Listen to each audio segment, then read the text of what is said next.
Men fuqaro Said Oxunov Nig'matilla Qibray tumanidan. Yoshim 76da.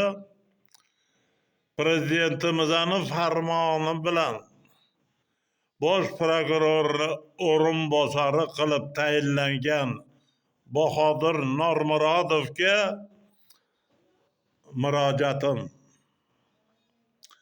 murojaatim shundan iboratki, 17 yildan beri menga firibgarlik qilgan va o'zgalarni hech kim yashamagan, qurilishi oxiriga yetkazilmagan uy joylarni qizini nomiga soxtalashtirib, rasmiylashtirib olgan Fayzulla Jo'rabekov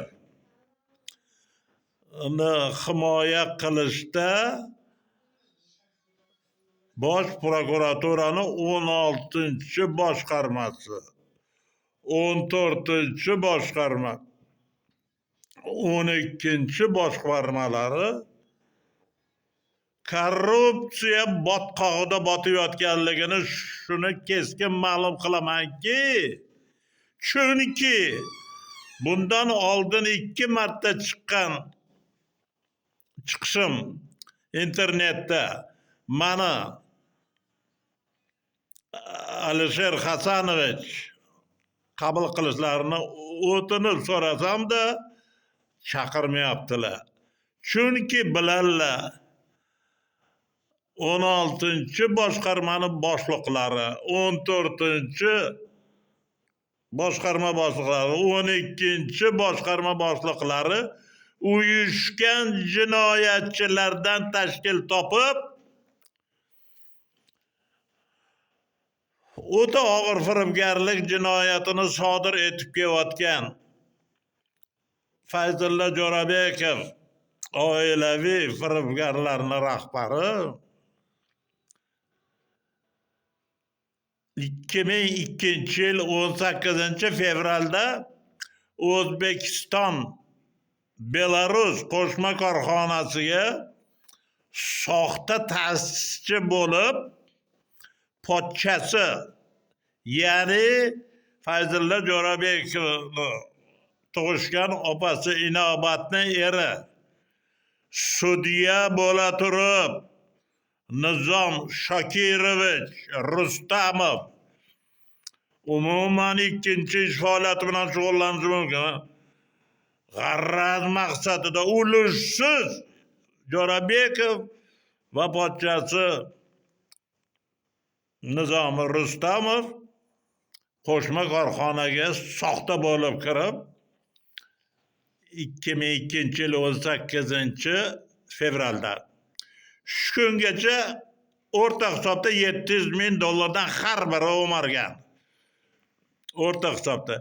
Shuni men o'zim borib aniqlab Buxoro adliya boshqarmasidan 17 yil ichida ichki ishlarda bir tomonlama qarorlar qabul qilinib kelgan, borib aniqlash xohlashmayapti. Hozirda adolatli prokuror Eshquvatovning yordamida mana arizam asos 4/08/42 son jinoyat ishi 13 tomga yetkazilgan. 16 yil deganda qo'limga olib, unda 2 uy joylarini rasmiylashtirib olishdagi 2559 son 766 son shartnomalar soxta ekanligini xatshunoslik ekspertizasi xulosasi isboti ekanligini va buni yashirish maqsadida 2559 son shartnomani rasmiylashtirgan tergovchi Bekzod Hamroyev pasport stolidan Iroda Jo'rabekovani shakl bir aslini qaytarib olib kelib topshirish majburiyati bilan olgan bo'lsa-da, shartnomadagi Iroda Jo'rabekovning imzosi, yozuvlari soxta ekanligi ochilib qolmasligi maqsadida shakl birni yirtib yo'q qilib tashlagan. Bu haqida menda pasport stolidan Qo'limda xat bor. Javob xat. Qaytarib olib ketib topshirilgan. 766-son shartnomaga asos bo'lgan. 766-son shartnoma kontraktdagi sotuvchi Akramov, sotib olib beruvchi uyni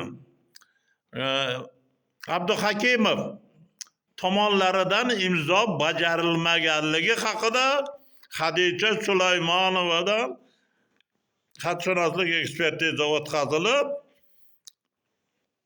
32/1 raqamli xulosa hududiy qonuniy baho berish uchun Yakkasaroy tuman tergovchisi Bayat Ro'zmetov Qibray tumani ichki ishlariga yuboryapti. Bu yerga Hamid Zokirovga tushyapti. Tergov bo'lim boshlig'i Bahodir Hojimurodov. O'sha paytda Qibray tuman prokurori Alisher Abdusalomov edi. Alisher Abdusalomov yuridik institutda Bahodir Hojimurodov bilan bitta kursda o'qishgan. Juda bir-birini yaxshi bilishadi. Jo'rabekovni himoya qilish maqsadida Alisher Abdusalomov vijdonsiz, soxtakor, tovlamachi, qudratli. Men nima uchun qudratli deyotganimni Bahodir Normurodov, men sizga shaxsan aytib beraman. Chunki prezident devonida juda katta lavozimdagi odamni himoyasida bo'lib kelyapti. Bu allaqachon qamalish kerak edi. Anaqa Alisher Abdusalomov Qibray tumanida qariyb 2 sezon 2 muddat prokuror bo'lganida notarial idora, kadastr, hokimiyatda korrupsiyani rivojlanishiga sharoit yaratib berib kelgan. Buni isboti shundaki, Jo'rabekovga ham sharoit yaratib qanaqa qilgan hammasini men ko'rsatib beraman. Mana 2 marta jinoiy kodeksi 139-moddasi bilan asossiz jazo berildi. Birinchisi, Jo'rabekovlar firibgarlik yo'li bilan uy joylarni sotib olishgan, tuhmat qilyapti deb. Hukmda ham, apellyatsiyada ham 25/59/736 son shartnoma ko'rsatilmayapti. Umuman shartnoma ko'rsatilmagan. Qanaqa maniga jazo berildi? Men bo'ynimga olmay kelyapman. Bu jazo qanaqa? Kechqurun 10dan ertalab 6gacha bo'lishi. Keyin Captiva rusumli mashinani Jo'rabekov, endi men o'zi chopirman. Ko'p mashinalar olib haydaganman. Men mashinani любителiman. Captiva rusumli mashinani salondan olmagan, yurilgan mashinada uni tuhmat qilyapti deb meni 2-marta asossiz so'zlashdi. Vaholanki bankdan menda avtosalondan sotib olishda Jo'rabekov pul o'tkazgan kvitansiya 3 marta menga javob berildi. Banki boshqaruvchisining o'rinbosari. İmzo bizaniki emas, muhr bizaniki emas, kassir aytyapti. Meni imzoim bor. Deb menga ushladi. Keyin Captiva bo'yicha sud ketyapti. Qibray tumanida men tuhmat qildi deb. Sud Boboyev zaпрос beryapti. Xalq banki filialiga zangadi. Upravляющий bank beryapti, ha? O'tgan mana kompyuterdan chiqarib beryapti. Endi savol tug'iladi. Kompyuter bu funksiyasi nimadan iborat? Kim nima, qachon xohlasa xohlagan narsasini kiritib qo'yadi. kvitansiya soxta turibdi-yu. FPKni 114-moddasida aytiladi. Ish yuzasidan birinchi hujjat soxtalashtirilgan bo'lsa, keyingi hujjatlarni o'z-o'zidan soxta ekanligiga olib keladi. Qonun qattiqdir. Bu Mirzayev Qibray tumanining prokurori o'z paytida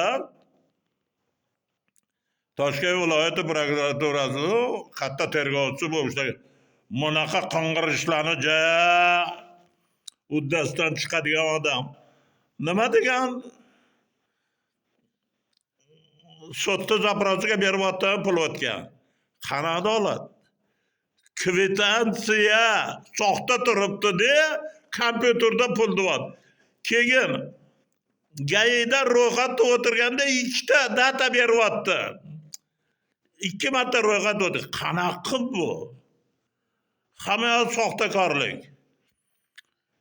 Shu bois, hurmatli Bahodir Normurodovich, mani darhol qabul qiling. Chunki prezidentimizning farmoni bilan Bosh prokuraturadagi korrupsiyani